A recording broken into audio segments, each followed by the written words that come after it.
palavra.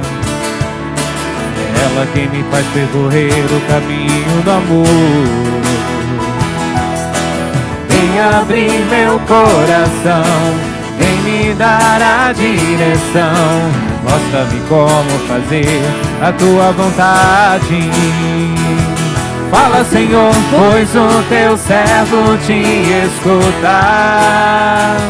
Fala, Senhor, preciso ouvir a tua voz.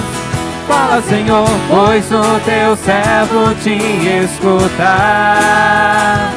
Fala, Senhor, preciso ouvir a tua voz. Fala, Senhor.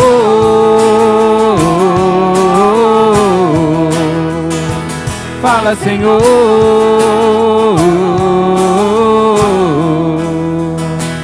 Fala, Senhor.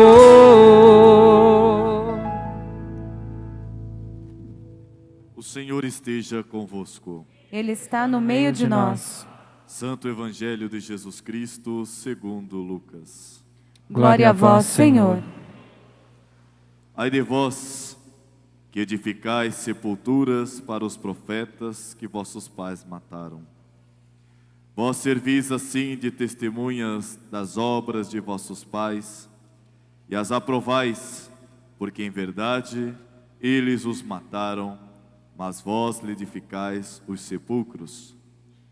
Por isso, também disse a sabedoria de Deus: eu lhes enviarei profetas e apóstolos, mas eles darão a morte a uns e perseguirão a outros. E assim se pedirá conta a esta geração do sangue de todos os profetas, derramado desde a criação do mundo, desde o sangue de Abel até o sangue de Zacarias, que foi assassinado entre o altar e o templo. Sim, declaro-vos que se pedirá conta disso a esta geração. Ai de vós, doutores da lei, que tomastes a chave da ciência, e vós mesmo não entrastes, e impedistes aos que vinham para entrar. Depois que Jesus saiu dali, os escribas e fariseus começaram a importuná-lo fortemente e a persegui-lo com muitas perguntas, armando-lhe dessa maneira ciladas e procurando surpreendê-lo em alguma palavra de sua boca. Palavra da salvação. Glória a vós, Senhor. Que as palavras da Bíblia Sagrada perdoem os nossos pecados e iluminem os nossos caminhos. Amém. Volte-se para o altar, irmãos. Vamos cantar para o Senhor, antes de ouvirmos o que a igreja tem para nos ensinar nesta noite. Rasgue o seu coração diante de Jesus. Se derrame. Sei que os teus olhos, cante para Deus, cante. Sempre atentos permanecem em mim. Canta para Deus, igreja, é para Ele. E os teus ouvidos estão sensíveis para ouvir meu clamor. Posso até chorar, mas a alegria vem de manhã. É lindo esse louvor, igreja. És Deus de perto e não de longe, nunca mudastes, tu és fiel.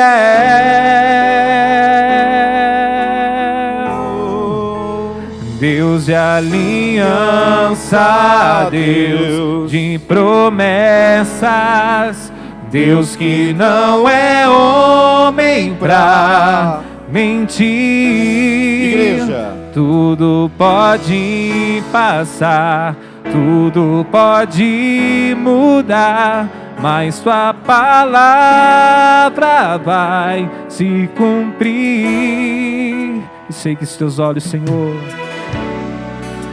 sei que os teus olhos sempre atentos permanecem em mim. teus ouvidos, Senhor. E os teus ouvidos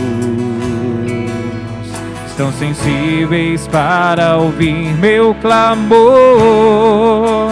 Posso até chorar, E alegria, igreja. mas a alegria vem de manhã. És Deus de perto e não de longe, nunca mudastes, tu és fiel. Eu sei, sim, eu sei. Deus de aliança, Deus de promessas, Deus que não é homem pra mentir. Tudo pode passar, tudo pode mudar, mas sua palavra vai se cumprir. Deus de aliança, Deus de promessas, Deus que não é homem pra mentir. Tudo pode passar, tudo pode mudar, mas sua palavra vai se cumprir. Posso enfrentar o que for, posso enfrentar o que for. Eu sei quem luta por mim. Teus planos não podem ser frustrados. Glória a Deus. Minha esperança está nas mãos do grande eu sou.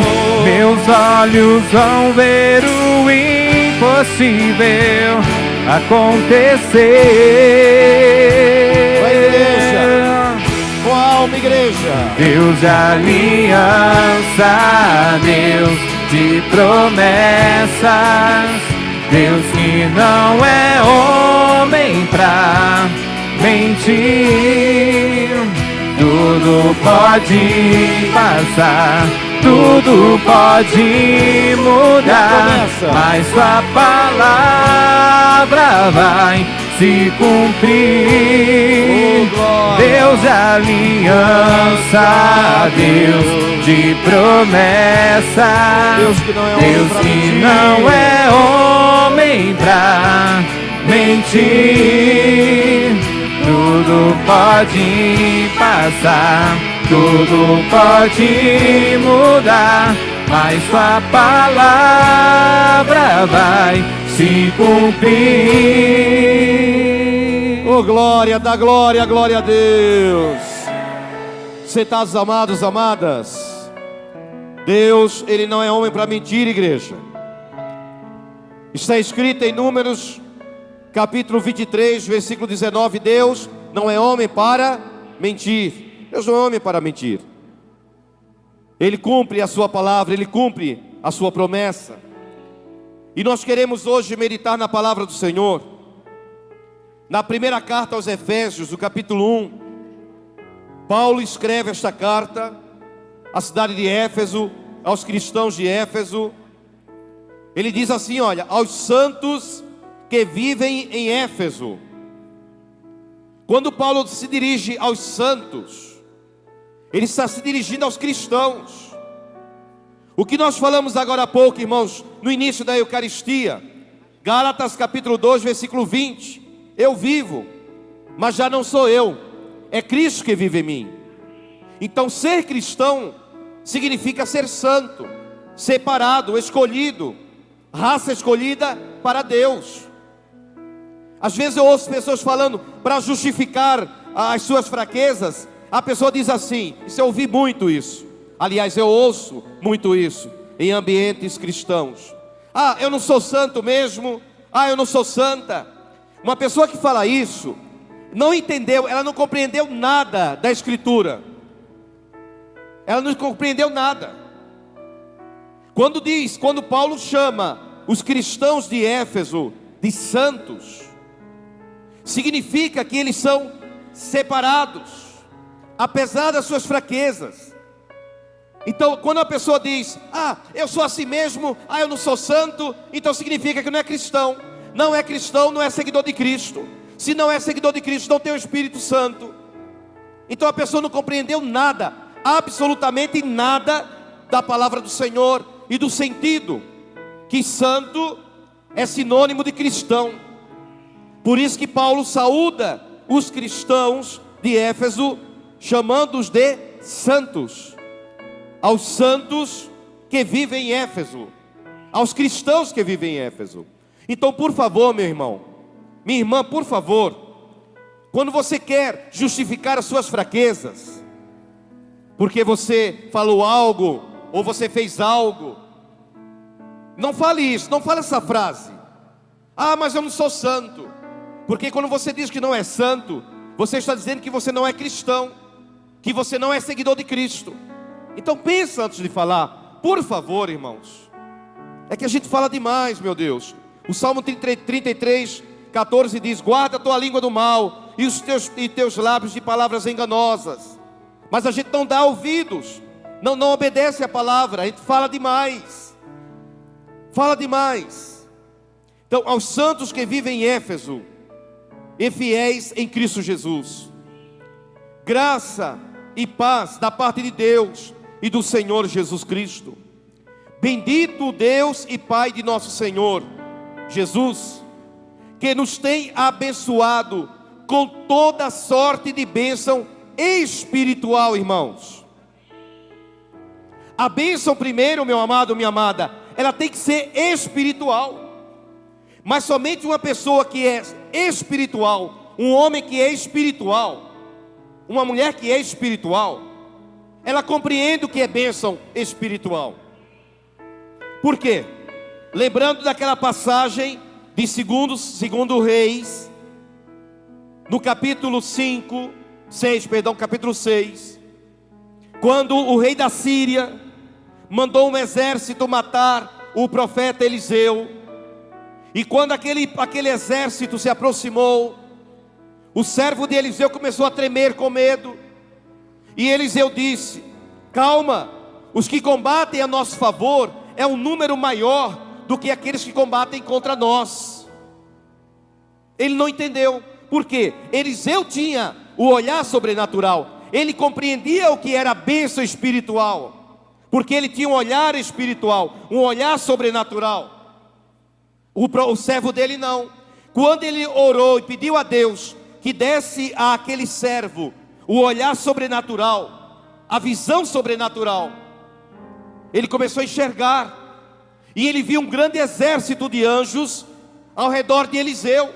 Então ele compreendeu que o número de anjos que iam combater a favor de Eliseu era maior do que aquele exército inteiro. Irmãos, uma pessoa que é espiritual, primeiro ela busca a bênção espiritual. O irmão muitas vezes vê a igreja, a irmã vê a igreja, porque está com um problema de saúde. Mas a irmã vai para casa, o irmão vai para casa sem a cura. Sem a cura. Por quê? Porque não buscou primeiro a bênção espiritual. Buscou primeiro a bênção física. A Bíblia diz que Jesus Cristo, em Jesus, o Pai, Deus, nos tem abençoado com toda a sorte de bênção espiritual. Você vem aqui na igreja buscando primeiro a bênção espiritual, do Espírito, irmãos, do Espírito. Por isso que muitos irmãos entram na igreja e saem da igreja do mesmo jeito, e às vezes até pior. Até pior. Se você vem à igreja buscando primeiro a bênção espiritual, do espírito, da alma, muitas vezes você pede a cura física, mas se esquece de que a cura do espírito vem antes da bênção física. E muitas vezes a bênção física não acontece porque você não busca primeiro a bênção espiritual em Cristo Jesus. Olha, eu tenho vindo à igreja, eu fiz o cerco e nada mudou. Mas que tipo de bênção você veio buscar? Que tipo de cristão é você? Que tipo de cristão é você? Espiritual ou carnal? Paulo nos diz isso claramente em 1 Coríntios 3. O homem espiritual e o homem carnal. O homem carnal, ele se preocupa só com a matéria. Ele vem buscar apenas a bênção da matéria, do físico. Agora o homem espiritual não. Ele primeiro, como diz a palavra, ele vem buscar em Cristo Jesus, porque só em Jesus tem bênção. Só Ele abençoa. Somente no nome dEle. Vem buscar a bênção espiritual. Depois acontece a bênção física. Não é o contrário, irmãos. Não é o contrário. Assim como nos escolheu em Cristo, antes da fundação do mundo, Ele me escolheu antes do mundo ser criado. Deus escolheu você, meu irmão, antes do mundo ser criado. Para sermos o que, igreja? Santos, ou seja, separados. Nós somos de Deus. Se você veio aqui por causa de alguém, ou buscando, confiando em alguém, está errado. É em Deus. Nós somos santos. Santo, a palavra santo, kadosh, significa separado. E diz a Bíblia que Deus nos escolheu antes da fundação do mundo, para que nós sejamos santos, ou seja, separados. Somos dele, somos do Senhor, e irrepreensíveis. O que é uma pessoa irrepreensível? É uma pessoa que você olha e você não vê repreensão nenhuma nela. Por mais que você tente encontrar alguma coisa nela para repreender, você não encontra. Este é o grande desafio do cristianismo, que nós nos tornemos irrepreensíveis. Eu tenho que ser irrepreensível. Sou eu. Você. Muitas vezes nós esperamos muito do outro. Olha, você tem que mudar. É você, viu? Você aqui, ó, você tem que mudar. Você ali, ó, você é pecador. Você ali, ó, você também é pecador. E eu? Por que apontar tanto o dedo para o outro, se eu tenho meus pecados? Se eu sou tão fraco? Essa maldita mania que nós temos de apontar para o outro. Eu estou decepcionado com ele, eu estou decepcionado com ela. Quantas vezes que eu decepciono também? Quantas vezes que você decepciona? Você tem noção? Quantas pessoas que eu já decepcionei? Quantas pessoas que você já decepcionou? Agora, por que estamos na igreja? Porque a igreja é hospital. Nós estamos aqui para pensar, refletir. Eu preciso mudar, você precisa mudar, para se tornar santo, separado e irrepreensível. No qual, em Cristo, temos a redenção pelo seu sangue, a remissão dos pecados, segundo a riqueza de sua graça. Nós temos em Jesus, pelo sangue derramado na cruz, nós temos todo o perdão dos pecados. Eu estava falando agora há pouco no ato penitencial, aquela palavra de Miqueias capítulo 7, versículo 19, que diz assim: Deus, Ele lança os nossos pecados nas profundezas do mar. Se você está tão apegado ao pecado, se você está tão apegado às suas fraquezas, e Deus, a Bíblia diz, a Bíblia não mente, é a verdade, que Deus, Ele lança as minhas fraquezas, os pecados, nas profundezas do mar. Se você for muito apegada, meu irmão, ao pecado, à fraqueza, você vai morrer afogado lá embaixo. Porque Deus, o que Ele faz? Ele vai jogar o seu pecado, a sua fraqueza, na profundeza do mar. Agora, se você for tão apegado àquele pecado, àquela fraqueza, você vai morrer. É um desafio também, o desapego de consciência. Senhor, eu sou tão pecador, eu sou tão fraco, me ajuda, Senhor. Eu preciso, Senhor, eu preciso. Igreja é hospital, irmãos. Se você veio aqui hoje, deixa que essa palavra entre no teu coração, que essa palavra mude teu coração, mude a tua vida. Quando você receber Jesus, porque acontece muito isso na igreja, na hora da palavra, na hora do sermão, Tem irmão que está nem aí, mas está nem aí com o que está sendo falado aqui no altar. Aí depois você entra na fila da comunhão com aquele jeitinho de anjo. Nossa, que piedade. Irmão, isso é ilusão. Desprezar a palavra de Cristo é desprezar Cristo também na Eucaristia. A igreja nos ensina: se você não se alimentar, se você não participar bem da mesa da palavra, por isso que a igreja pede: traga a Bíblia, anda com a Bíblia, leia a Bíblia, conheça a Bíblia. Tem alguns que têm o coração, meu Deus do céu, mas mas é uma cabeça dura. Cadê a Bíblia? Não traz.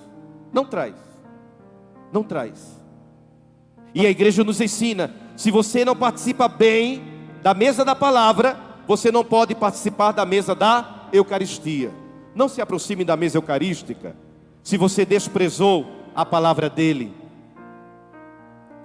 E hoje no Evangelho de São Lucas, no capítulo 11, Jesus está falando com os fariseus, os doutores da lei. Eles conhecem a lei, eles conhecem o Antigo Testamento, eles conhecem os mandamentos de Deus. E Jesus diz: ai de vós, porque vocês edificam túmulos dos profetas, mas foram os pais de vocês que mataram os profetas. Foram os pais de vocês. Para nós hoje também, irmãos, às vezes a gente deseja a paz de Jesus, né? Temos costume, a paz de Jesus, a paz do Senhor. Quer dizer, a mesma língua que deseja a paz do Senhor, a paz de Jesus, é a mesma língua que é usada para matar e destruir o outro. Por isso que Jesus diz: hipócritas, vocês são hipócritas, porque vocês fazem túmulos lindos para os profetas, mas foram os pais de vocês que mataram os profetas. Se eles estão mortos, é porque os pais de vocês mataram os profetas. E quantas vezes nós matamos também, irmãos? Quantas vezes? Às vezes acontece cada coisa, a pessoa não sabe o que está acontecendo, não sabe, mas a língua, não é? São Tiago fala isso: a língua é como uma chama que pode colocar fogo numa floresta inteira, irmãos. Esses dias eu passava na rodovia e eu vi lá, estava seco, então estava lá a montanha inteira pegando fogo. E alguém me falava: isso deve ter sido cigarro que alguém passou na rodovia e jogou.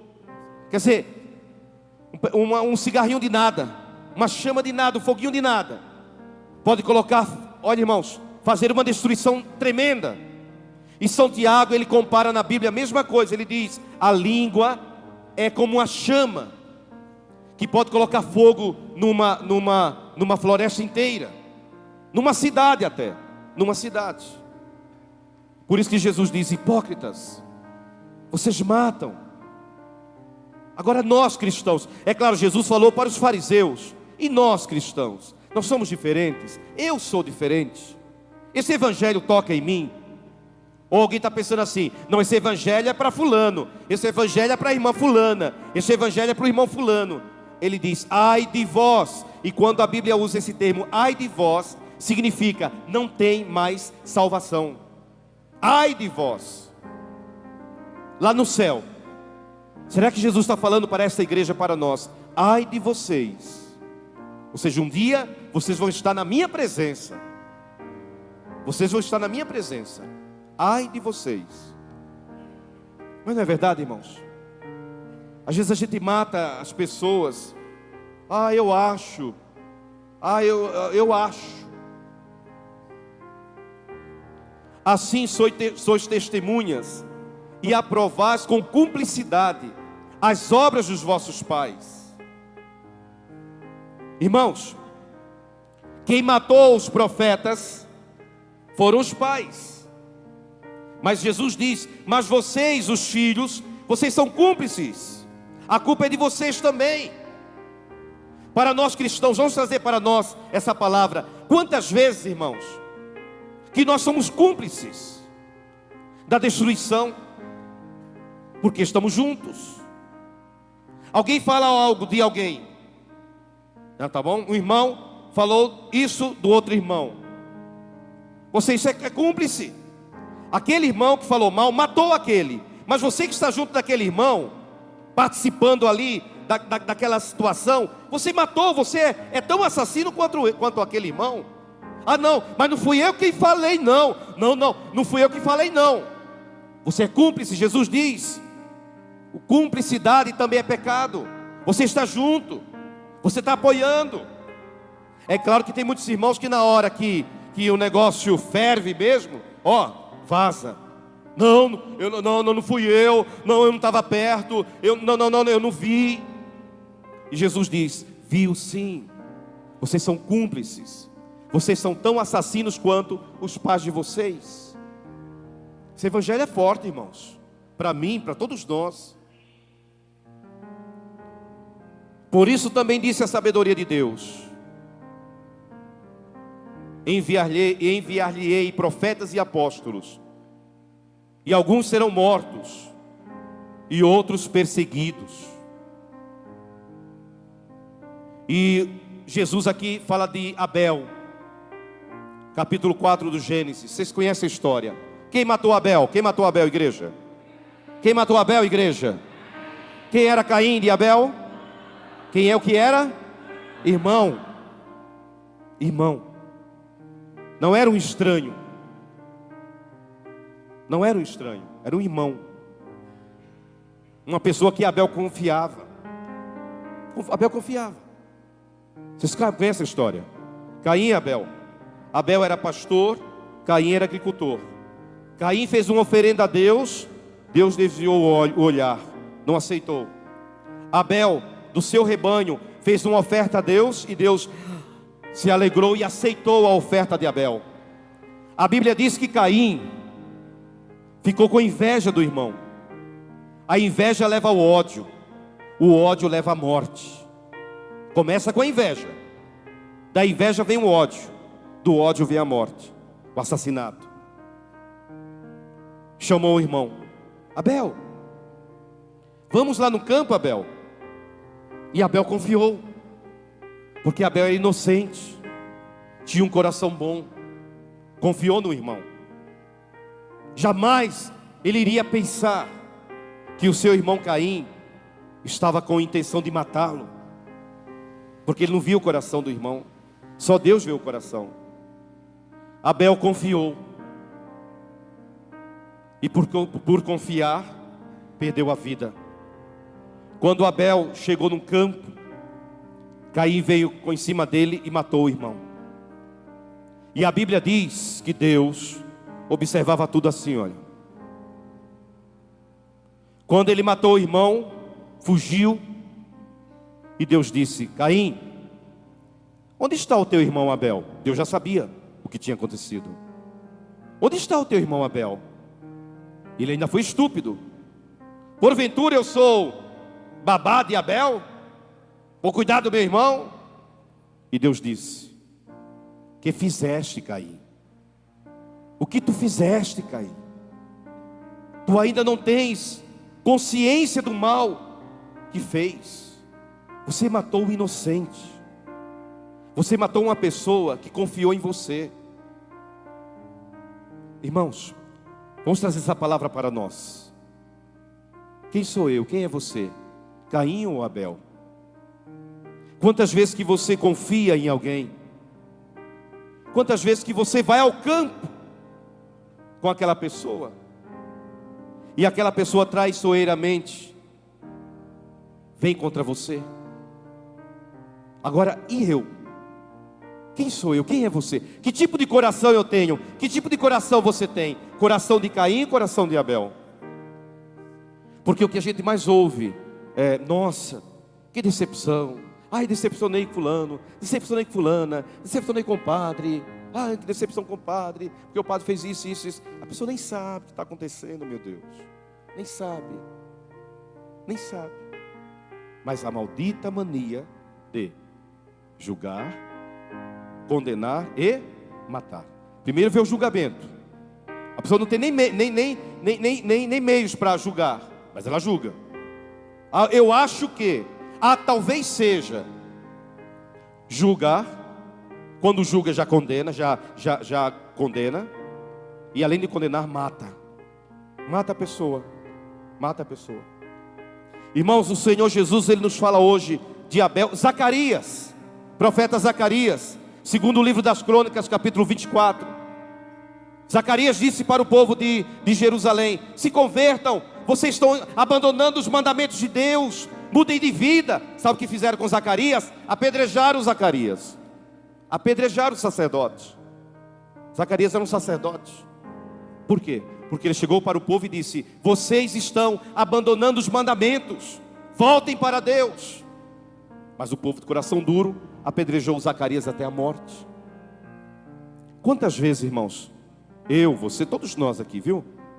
A palavra é para todos nós, quem está nos acompanhando pela Web TV. Nós fazemos a mesma coisa, irmãos. Nós apedrejamos, matamos. Não é verdade? Sim ou não? Sim, claro. Aí tem gente que fala: não, eu não faço isso porque faz.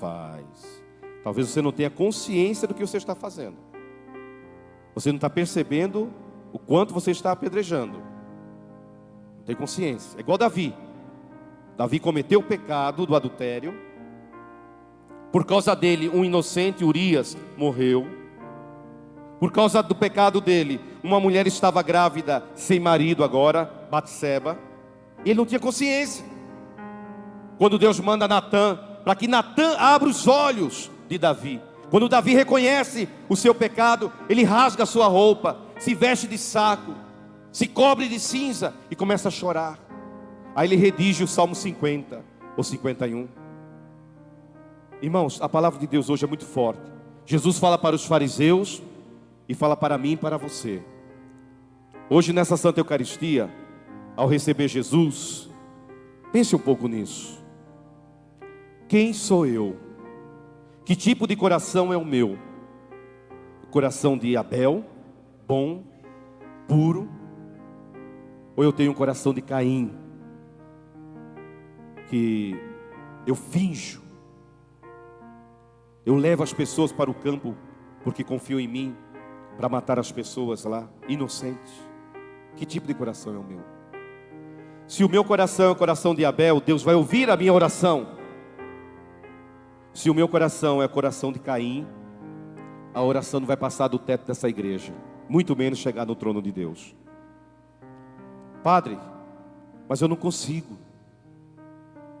Eu tento, mas eu não consigo. Há uma promessa de Deus em Ezequiel 36, versículo 26. Deus, ele diz: eu vou tirar do teu peito o coração de pedra e vou colocar nele o coração de carne.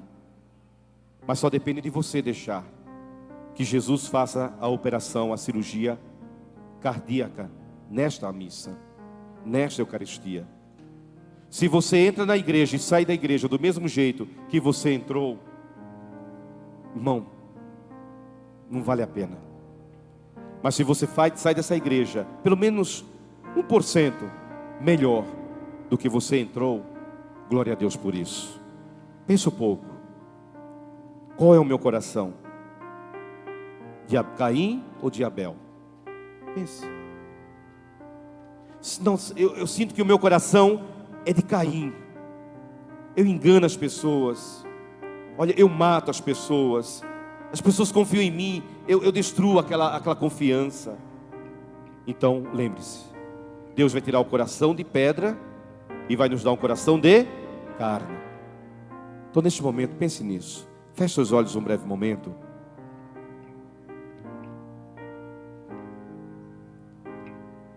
O Senhor pode chamar você esta noite para comparecer diante do tribunal. Ele pode me chamar nesta noite. Ontem uma pessoa me ligou, uma família amiga, um rapaz de 25 anos. 25 anos. Foi dormir e não acordou. 25 anos. Eu não estou falando de uma pessoa de 100 anos. Não. 25 anos. A mãe batia na porta de manhã, era feriado ontem, foi feriado. A mãe batia na porta, chamava por ele, e ele não respondia. A mãe pensou assim: é feriado, deixa ele dormir um pouquinho mais. Lá pelas tantas, 11 horas, estava dormindo demais. A mãe novamente bateu, nada. Bateu, nada. Tentava abrir a porta, fechada a porta. Tentou ligar no celular, ninguém atendia. Aí vamos arrombar a porta. Arrombaram a porta, o rapaz estava lá morto. 25 anos, infarto fulminante. Imaginem se ele, quando foi dormir, imaginem se ele passou, que seja vagamente na cabeça daquele rapaz, de que aquela noite seria a última noite de vida dele. Aquela foi a última janta na vida dele. Quando ele falou: tchau mãe, estou indo dormir, foi a última vez que ele disse: tchau mãe, estou indo dormir. Pensa nisso. E se fosse eu? E se fosse você? Pensa em você, querido. Esquece os outros. Esquece. Nós temos uma mania de olhar para os outros. Não sou eu, você. Pensa um pouco na tua própria vida. E se fosse eu? E se tivesse sido você? Pode acontecer, meu irmão. Irmã, pode acontecer. Hoje pode acontecer. E aí? Como eu vou comparecer diante do tribunal de Cristo? Como? Como está a minha alma para comparecer diante do tribunal do Senhor? Pensa um pouco na tua vida, no teu coração. E novamente eu pergunto: que tipo de coração é o seu? Coração de Caim? Coração vaidoso, invejoso, assassino? Às vezes a gente não mata a pessoa fisicamente, mas mata de várias maneiras. Ou o seu coração é o coração de Abel, coração bom, coração puro, não tem nem malícia. O irmão chamando para matá-lo, e Abel foi. Isso é um coração bom, que não vê malícia. Vale a pena ter o coração de Abel, porque é este coração que é agradável a Deus. Pense um pouco nisso. Põe em ordem a tua casa. A Bíblia diz: tu vais morrer. A morte desse rapaz me fez pensar muito na minha vida. Muito, mas muito mesmo. 25 anos. Eu tenho quase o dobro. Talvez a minha hora está chegando. Talvez a minha hora está bem perto. Pense um pouco nisso. Pense. Amém, Jesus. Amém, Senhor. Glória a Deus. Irmãos, vamos...